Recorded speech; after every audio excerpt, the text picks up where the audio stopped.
comes charging in. Oh my! 4 on the clock, 3 on the clock. Peirce for the game. Got it! Peirce.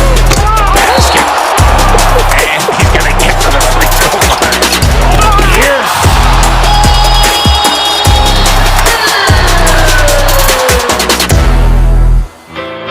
If you're a relatively new NBA fan, you might know Paul Peirce simply as the former player turned analyst trolling your team. As a team, I don't know where Milwaukee goes from here. Because Whoa. So is this over?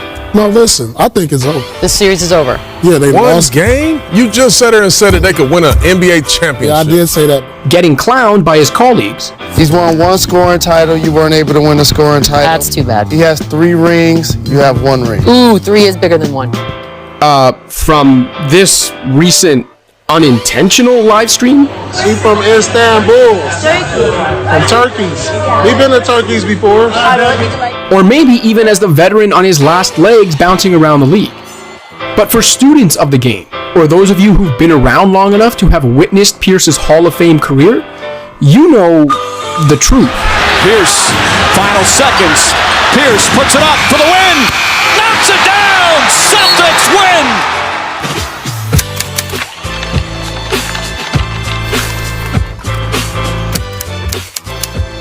This is the story behind Paul Peirce.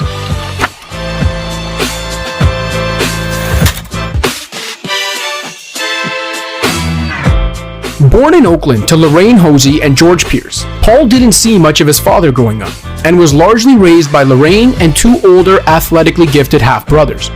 When Peirce was 8, he and his mom moved to Inglewood to be near Lorraine's ailing mother in Los Angeles.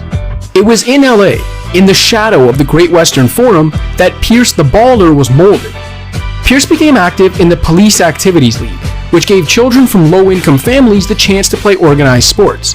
While playing in the PAL, Peirce made an impression on Detective Scott Collins, who coached in the league and was known to help get his young athletes into Lakers games when he worked security at the Forum. Coach Collins been a father figure not only to me, but a lot of kids growing up. Though according to a 2008 Sports Illustrated profile, a 13-year-old Peirce wanted to be a garbage man, the admittedly chubby youngster idolized the Showtime Lakers. But Peirce, who originally played baseball, couldn't crack Inglewood High's varsity basketball team as a freshman or sophomore. As legend has it, Peirce hit the gym harder between his sophomore and junior campaigns and returned to Inglewood High not just as a varsity player in his junior season, but as one of the team's and the state of California's star players. Peirce then averaged 27 points, 11 rebounds, and 4 assists as a senior, earning California Mr. Basketball honors and a spot in the star-studded 1995 McDonald's All-American game. The meteoric rise continued at Kansas, where as a freshman, Peirce shared Big 8 Co-Freshman of the Year honors with Colorado's Chauncey Billups, and as both a sophomore and junior, was named Big 12 Tournament MVP 2 years in a row.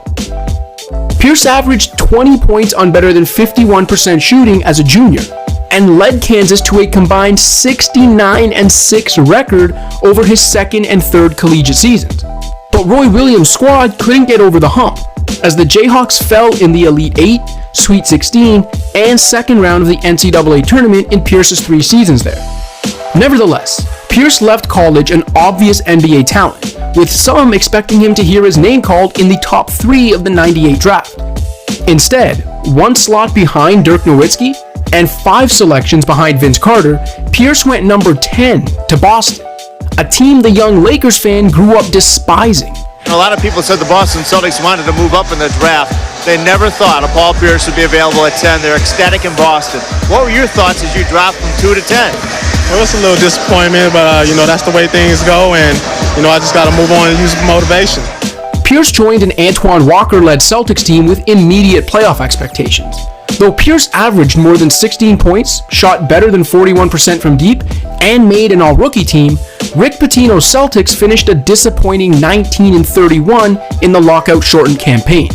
The Celtics again fell flat on their faces during the 99-2000 season, which culminated in this famous Pitino rant. Larry Bird's not walking through that door, fans. Kevin McHale's not walking through that door, and Robert Parrish is not walking through that door. Unbeknownst to Pitino and the rest of Boston, however, the next Celtics legend had already walked through the door, and he was just about ready to make a name for himself. Before Peirce's breakout 2000-2001 campaign could tip off, however, the 22-year-old faced a brush with death. On a September night in 2000, just a week before training camp was set to open, Peirce was attacked by a group of men at a club in Boston's Theater District. While what instigated the attack remains a mystery, Peirce was stabbed 11 times in the face, neck, and back, had a bottle smashed over his head, and was kicked while defenseless on the ground. It just happened so fast, and I looked up and my clothes were ripped. I had blood coming down my face. That's the first thing I remember, blood coming down my face, and I'm like wiping it, and I'm like, I'm seriously hurt. The most serious of the stab wounds damaged Peirce's lung, which required emergency surgery. Celtics teammate Tony Battie and his brother, who were in the washroom during the attack, frantically drove Peirce to New England Medical Center. How close did you come to dying? It was a miracle because the deadly strike right here, it pierced my diaphragm, pierced my lung, but just pinched the two and stopped short of my heart. Peirce's hospital stay and rehabilitation was cut short by the fact doctors used laparoscopic surgery to repair his collapsed lung rather than cutting his chest open. Remarkably, Peirce not only made it back in time to start the season, he played in all 82 games that year. A few years later, Peirce donated $2.5 million to the high-tech surgical center that saved his life. Back on the court, the Celtics once again missed the playoffs, but Peirce exploded in his third season, averaging more than 25 points and 6 rebounds. No performance during that 2000-2001 season left as indelible a mark on Peirce's career as a homecoming game against the defending champion Lakers. Peirce dropped 42 points on 13 of 19 shooting in a close loss, prompting Lakers superstar Shaquille O'Neal to heap praise on the young Celtic in the post-game locker room. Shaq called over Boston Herald reporter Steve Bulpett, and the rest was history. Write this down. Paul Peirce is the mother truth. He told him that I was the truth. I knew the kid can play, but I didn't know he can play like that. Don't take anything out of it. Paul Peirce is the truth. Peirce now had one of the coolest nicknames in the game and had established himself as one of the NBA's young stars.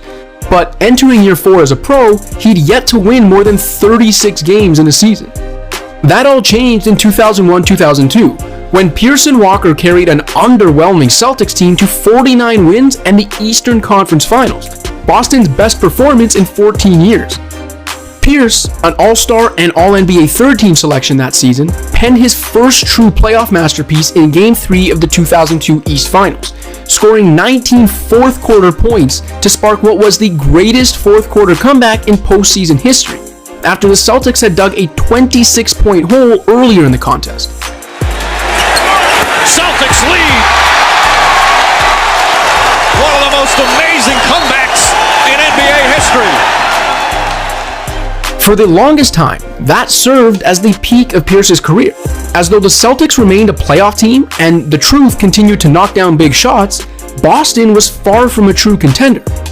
In the 5 years following that 2002 Conference Finals appearance, though Peirce averaged roughly 24 points, 7 rebounds, 5 assists, and 2 steals, the Celtics won just one playoff series. By the time the 2006-2007 season wrapped up, an injury-riddled campaign for Peirce that saw Boston go 24-58. Peirce was a perennial all-star who had won 3 playoff series in 9 years and had never even been part of a 50-win team. Of course, everything changed that summer. The Celtics traded for Ray Allen and Kevin Garnett during the 2007 offseason, returning the franchise to its glorious tradition of competing for championships with some of the game's biggest stars wearing green and white. Assembling the Big Three meant each of Peirce, Garnett, and Allen would have to sacrifice for the greater good. While the potential was obvious on paper, no one knew how the experiment would fare on the court. Though Peirce's raw production predictably dipped, he turned in what at the time was his best shooting season. remaining Boston's leading scorer and an absolute force in the clutch while becoming a more complete two-way player. Between Peirce's refined game, Garnett anchoring one of the most formidable defenses we've seen, Allen's shooting, and the contributions of players like a young Rajon Rondo, Kendrick Perkins, James Posey, and Leon Powe, among others, the Celtics romped to 66 wins, the third best mark in franchise history. Though they were pushed to 7 games twice and played only 2 games less than the maximum required of a championship team, the 2007-2008 Celtics did eventually triumph, with the Big Three's first season together resulting in Boston's first championship in 22 years, 17th championship overall, and the last title the franchise has won. Peirce's postseason was the stuff of legend, as while he only averaged about 19 points, 5 rebounds, 5 assists, and a steal on pretty middling efficiency, he also went toe-to-toe with LeBron James and Kobe Bryant, on both ends of the court, en route to the championship. Peirce poured in 41 points in a Game 7 epic to eliminate LeBron's Cavs in the East semis, then averaged roughly 22 points and 6 assists on 59% true shooting to outduel Kobe's Lakers in the finals, earning Finals MVP honors in the process. That Finals is also marked by one infamous Peirce moment, as the Celtics captain was carried off the court and wheelchaired to the locker room after suffering what appeared to be a serious injury during the third quarter of Game 1, only to return moments later. This is the sight that the Celtics fans want to see, and hear the ovation as he comes hopping out of the tunnel. Peirce clearly just wanted his Willis Reed moment. Or maybe there's another explanation? I have a confession to make. Whoa. I just had to go to a bathroom. Number one or I had number to go two? to the bathroom. But why did you need a wheelchair to get to the bathroom? It was that bad. Something went down. I had to go to the bathroom. Oh, you were streaking? Okay, anywho. Alright, back to basketball. The Celtics' quest for a repeat was derailed by a Garnett knee injury in 2009. But Peirce's work in KG's absence that season landed him his highest ever MVP voting finish. Though Boston never quite hit their regular season stride in 2009-2010, Peirce and the Celtics were still the Eastern Conference's looming bully, and the veteran team still had a few tricks up their sleeves when the playoffs rolled around. Peirce, final seconds. Peirce puts it up for the win. Knocks it down. Celtics win. After Peirce's dagger helped eliminate Miami, the 4th-seeded Celtics took down the top-seeded Cavs in the second round, sending LeBron packing, both literally and figuratively, before beating the heavily favored Dwight Howard-led Magic in the East Finals, setting up another final showdown with the Lakers. Hobbled by the loss of Kendrick Perkins, the Celtics faltered up 3-2 and let the Lakers off the ropes, getting blown out in Game 6 before blowing a 13-point second-half lead in a 4-point Game 7 loss. It was the closest Peirce would ever get to a second championship. He made a couple more All-Star teams, the Celtics remained a playoff mainstay in his final 3 years with the team, and Boston even pushed the Big Three Heat to 7 games in the 2012 East Finals. But by the end of the 2012-13 season, Peirce was 35, had 1 year left on his pricey contract, and the Celtics were coming off of a 41-40 campaign that saw them lose to New York in the first round. The writing was on the wall, as Boston kickstarted a rebuild by trading Peirce, Garnett, Jason Terry, and more to Brooklyn for a package of players and picks that left the Nets with little more than an arena and a bag of basketballs when Peirce and KG eventually departed the borough. Peirce and Garnett joined a Jason Kidd coach Nets team featuring Darren Williams and Joe Johnson, but they were more hype than substance, and after a second-round loss to the star-studded Heat again, Peirce was off to Washington for a year before finishing his career at home with 2 seasons as a Clipper. Peirce may not have been the player he once was by the time he got to Brooklyn, Washington, or LA, but he still had something left in the tank for the game's biggest moments. Just ask the Raptors. To shoot. Peirce wants it, takes it, makes it! Another one for Peirce. That's why they got me here. That's why I'm in here. The Raptors again. Here is Lowry on the deck, through 2. Lowry put it up, it's blocked by Peirce, and the Nets win the series! Wait, is this against Toronto again? Kicks out to Peirce, gets off the 3. What did you expect from the truth? And the Hawks. Peirce with 2. Peirce, fall away at the horn. It's gone! Paul Peirce does it again! Did you call bank? I called game. There were no such moments as a Clipper, where Peirce's career finally fizzled out, but he did bring Celtics fans to their feet one more time in his farewell season. Appropriate ending for Paul Peirce. Though to a lot of fans, the most memorable moment of Peirce's final NBA campaign was getting trolled by Draymond Green. Chasing that farewell tour, they don't love you like that. By 17, Can't get no farewell tour, they don't love you like that. We may not have loved him like that, or loved Paul Peirce enough to give him a Kobe-esque farewell tour, but don't let that get in the way of the facts. Peirce is 16th on the all-time scoring list, and scored more points for the league's most historic franchise than anyone other than John Havlicek, which is a big reason why his number 34 is hanging in the rafters. He made 10 All-Star teams and 4 All-NBA teams.